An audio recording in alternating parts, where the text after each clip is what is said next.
Hello and welcome to Basic Fishing Bites. I'm going to talk to you today about these little beauties, pellet feeders. What are they and why should you use one? Well, obviously, talking in this context, you're probably associating them with some of the other inline type feeders that are on the market, like the method feeder here and the hybrid feeder here. In a separate video, I've explained the difference between these two and why you'd use one over the other.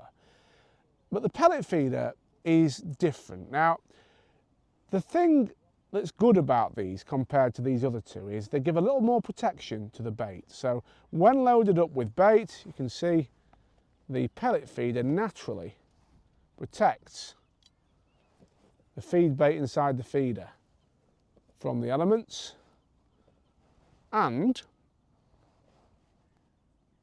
that means it will break down less quickly. But the bigger advantage to me is when fishing in situations like a slope, say you cast into an island, something like that,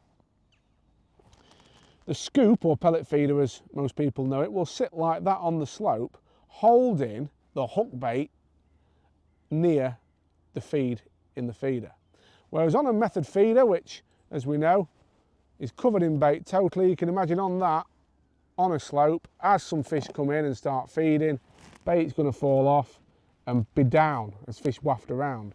So your pellet feeder is protecting your bait a little bit more around where your hook bait is actually presented. So that is the advantage of a scoop or pellet feeder over a method.